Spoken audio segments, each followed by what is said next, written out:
We make things. We use our hands, minds, and machines to build, to fix, to improve. We're known as do-it-yourselfers, home improvement fans, fix-it fanatics, inventors. At our core, though, we're all makers. So let's jump in and make something. Hi, I'm Ron Hazelton. Welcome to the show. Competition for electrical outlets on kitchen countertops can be fierce, with toasters, coffee makers, and other appliances vying for a spot to plug in. Chargers for cell phones, tablets, and other electronic devices often make the competition even tighter. This outlet plate cover with a built-in USB charger helps solve that problem, and you won't believe how easy it is to install. With more and more of us working at home, the need to create a workspace is a familiar situation. Sometimes that can be accomplished with a single piece of furniture. Want to attract songbirds to your yard?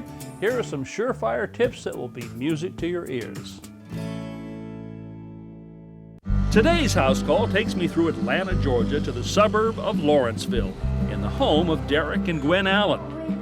With two young sons, 3-year-old Drew and 15-month-old Jason, the Allens have had to reallocate some of the rooms in their new home. The formal living room has evolved into a combination home office and playroom. The Allens would like to redecorate the room and find a way to make it serve their dual needs more effectively.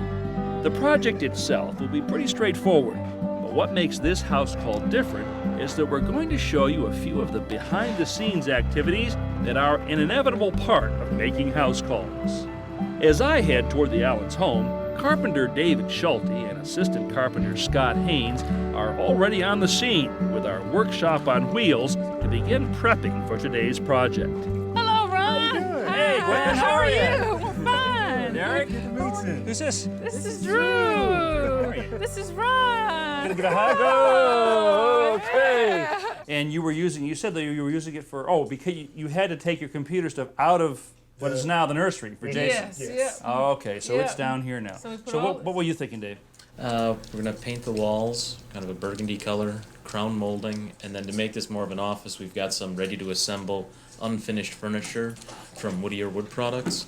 And so we'll put those together, some bookcases, a computer armoire, and a toy chest. Okay, a toy chest. Well, All these toys. Yay. I know, it's always a mix. Always a balance when you've got children. Okay. We're going to start off by priming the walls. So to prepare for that, we first cover the carpet with plastic drop cloths, then mask the windows, door casings, and baseboards. While we're prepping the room, David and Scott are painting a section of drywall with 3 different shades of burgundy that Gwen and Derek have picked as possible colors for the room. What do you think? Do you have a choice here? Yes, definitely the first one. This The one on the left, yes. Okay. Rich. All right. Once we take a look at the colors in daylight, we shut the blinds and turn on a lamp to get an idea of how the colors will look at night. Da da da da da. Okay. Man, Jack, you are easy to entertain. All right, so we're going to prime. All Now, right. this may not look like primer because it's got color in it, but it is, and we've tinted this primer because we're going from a pretty dramatic, very light-colored wall over here, actually stark white, to a color that's very dark. Right. So to help us get better coverage on the final coat, we've added a little color to the primer, which is something you can do anytime you're going to make a drastic change like that. Right? Using edging tools, Derek and Gwen get to work priming the edges and corners of the walls. I generally try to keep the pan close to the work. However, be careful not to step in it, which I have done. Gwen and Derek finished painting the edges, and now we're about to roll on the rest of the primer.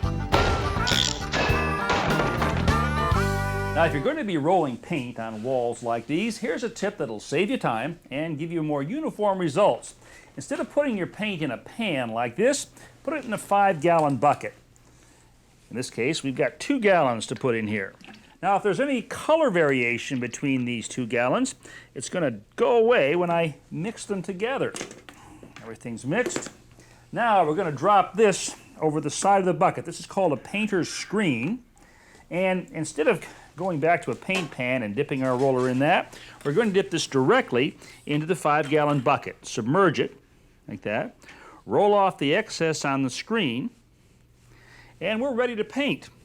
Now, this means you have far fewer stops to refill a roller pan like that, and as long as you keep this bucket up close to the wall, you have to spend almost no time reloading.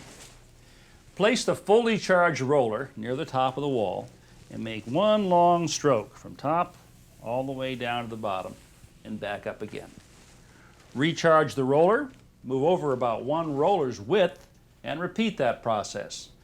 After you've made 3 or 4 stripes, then come back and blend them together with long vertical strokes going from the top all the way down to the bottom. Try this technique. It'll save you time, and you'll avoid what painters call holidays. That's the spots on the wall where you just didn't get quite enough paint. All right, so we are ready to start rolling. Now, I know my tips look simple, but occasionally they require a little hands-on practice. I don't feel like I'm doing this right. All the way down.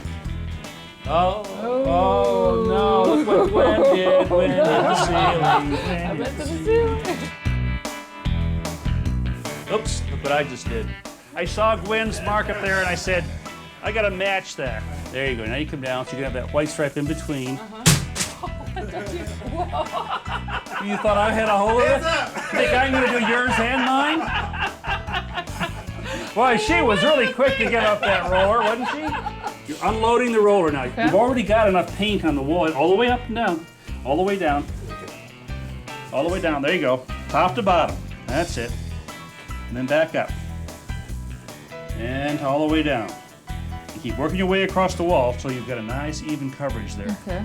And cover all the white spaces. That's the idea. Yeah.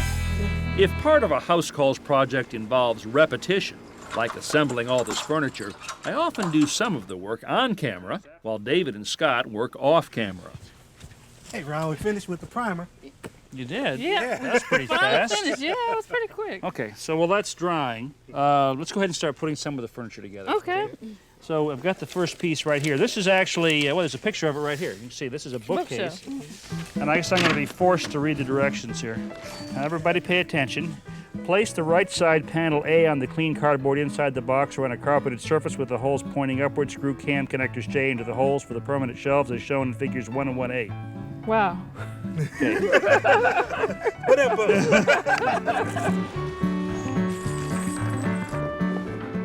How you coming, Gwen? I think I'm doing it right. Oh, Gwen, you put them in backwards, huh? Put 'em in backwards. No, you didn't. This is the top. The screws are pointing. Good. All right. Now, is there a front or back to this? We need one more cam somewhere. Is there, see one down there anywhere? No. Oh, man. Maybe it fell on the ground. Oh, here's one. Here it is. You see it? There you go. You see, David has read the directions. Yeah, I'm becoming I an like expert this. at this now. Huh? Yeah, this is really nice. Now, here is the back. This is 1/8" plywood. Okay, right. Gwen, see that little groove right there? Just slide it in. Just slide it in all the way up. Okay, should be flush with the top there, right? Yes, we are.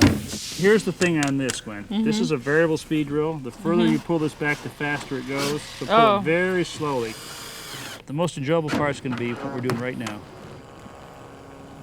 You can Today. go a little faster. When I said slow, Gwen took me at my word. Okay,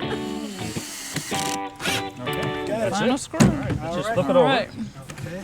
This We way. should have a bookcase. All right. Voila. Well, Here it is. there it is. All right, guys. Want to carry that up to the garage? Okay. Yeah. All right. I'll supervise. All right. That way. This way. Up the hill. You know, very few things cost so little yet have such a dramatic effect on your home as paint. And the nice thing is, you know, if you do it, and I know we were joking about this later, but if you don't like it, just do it over again. That's true. I'm not suggesting that that's going to be the case here.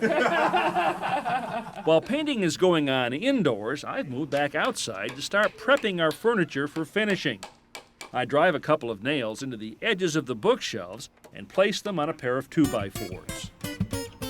So see, now we can let these nails rest on these 2x4s, and even though we could have wet finish on both sides of this, no part of the shelf is touching anything. So that allows us to kind of work a little bit faster. Don't have to wait for one side to dry. That's a good idea. Now, the shelves, these cabinets are made of birch and alder. It has a tendency to splotch a little bit when you stain it. So we're going to put this material on here. This is called a pre-stained wood conditioner. And all we have to do is brush this on. It's kind of almost water-like. So you guys just go ahead and start putting this on. We're going to put it on both sides. Okay, and then we can just flip this right over. See, that's wet on the other side, but it's not touching. Okay. I mean, is that brilliant? Yeah. I never would have thought about that. Yeah, I learned that from somebody. Everything I know I've learned from somebody else, I'll tell you. After applying the wood conditioner, we wipe off the excess with cloths and let it dry. Now we're ready for our finish stain. This is a stain that's been added to a finish or a coating. So it's sort of suspended in the coating. And again, because of this kind of wood, the birch and the alder, it's going to go on with less spotting and blotching. It's important to apply the finish as quickly as possible to avoid leaving streaks and lap marks. And then come back with nice long strokes like this. Okay. Once the finish dries, we rub out the surface with fine steel wool to remove bubbles or trap dust particles. Moving the steel wool in long strokes in the direction of the wood grain prevents scratching. Next, we run a tack cloth over the shelves to pick up any residue. Then we'll apply a second coat of finish. All right, we are going in search of some studs. Wall studs. All right, so Gwen, there's a stud finder for you. Okay. Derek, you guys climb up there.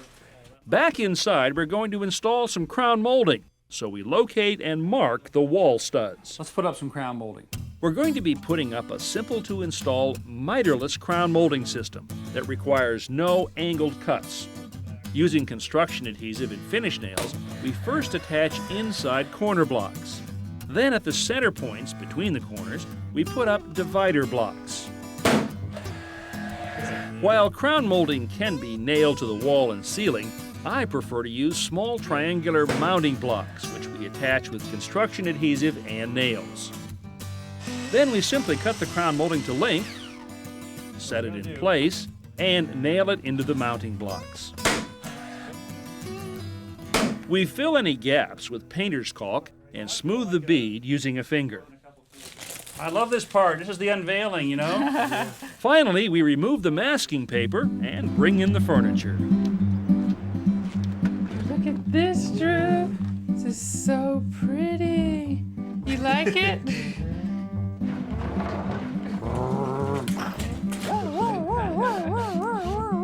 You can't run into a police car like that. Oh, yes, I can. I can drive anywhere I want to. Oh, you can't. This is the police. Do we have to put these away now? No. I'll trade you. Come on, the car for the paintbrush. Okay, buddy. Tell him thank you. How does this work? Comes up? It goes down. It goes down. Comes up? And down. Goes down. Well, there's no time for sitting down on the job just yet. Once we've settled on a location for the furniture, I want to take an important precaution. Tall cabinets like this one and children can be a dangerous combination. Children tend to want to climb up on these, use them as ladders. And if they get up too high, well, they can tip over. The solution is really simple. Just install a small bracket on the top. First, attach it to the top of the cabinet.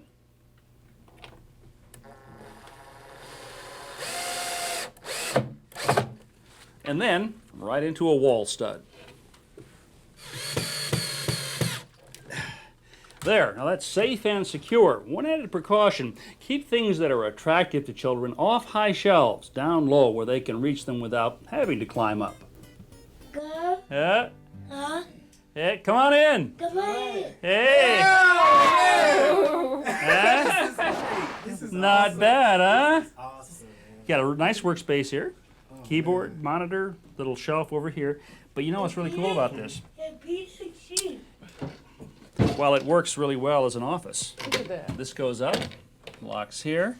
This slides in. This closes. This goes. Hey, Drew, put the chair over there, would you, hon?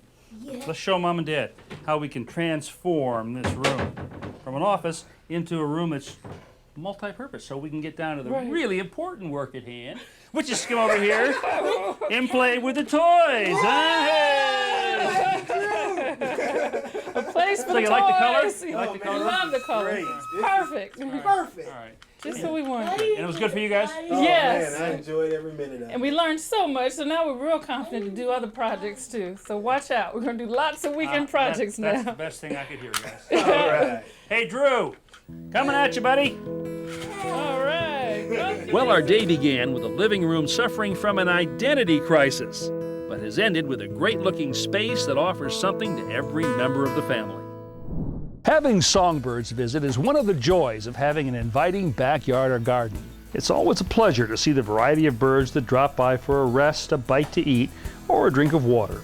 One of the ways to turn your backyard into a haven for songbirds is by putting out bird feeders. There are 3 basic types to choose from. A hopper feeder has 4 walls and a top to protect food from the elements. Larger hopper feeders hold a greater amount of seed and therefore require less refilling. They attract blue jays, nuthatches, and woodpeckers, among others. This is a platform or tray feeder. Food is spread across an open surface, and the feeder often has a roof to keep food dry. This is the easiest feeder to fill and attracts cardinals, black-capped chickadees, and tufted titmice. A tube feeder is a tower of sorts with several ports and perches. The size of these ports and perches determines the type of birds that will visit. Sometimes called a silo feeder, it attracts a variety of finches. Place feeders where birds can easily see them, since most birds find food by sight rather than smell. Put feeders in quiet areas, but make sure they're located where you can view them, such as a kitchen, dining, or living room window. And choose a convenient spot that makes it easy for you to refill no matter what the weather. Position feeders close to the shelter of trees and shrubs, so birds have a refuge while they wait their turn, but not too close. Otherwise, squirrels will have a good jumping off point and outdoor cats can more easily stalk. Select a location where cleanup is not an issue, since there will be feathers, seed shells, and droppings on the ground below. Keep in mind the food that you put in your feeders will determine what kind of birds come visiting. Choose a blend that attracts desirable songbirds, but doesn't appeal to aggressive varieties that can take over feeders and intimidate others. And remember, birds need water as much as they need food. Consider a bird bath for your backyard, or if you have a pond or stream, place a flat rock in the center to serve as a perch. Or place a large saucer on the ground or on top of a tree stump and fill it with water. I like to charge my cell phone in the kitchen. Problem is, there's a lot of competition for electrical outlets, and often I need to unplug an appliance before I can plug in my charger. This clever device from Snap Power solves that problem by incorporating a USB charger port into the cover plate. Installation is simple. I just remove the existing cover plate, slip on the Snap Power unit, and replace the screws. This built-in charger draws its power through these tabs that make contact with the terminal screws on the receptacle. Now I don't have to give up an outlet to charge my phone, and since the phone charger is no longer protruding from the receptacle, I can move countertop appliances closer to the wall. Power to charge my phone in a snap. To view today's projects again and countless more, go to HouseCallsDIY.com. Step-by-step home improvement tips when you need them. I'm Brian Kelsey. Welcome to House Calls. Join us as we tackle some great home projects, as well as look back at favorites from Ron Hazelton on House Calls.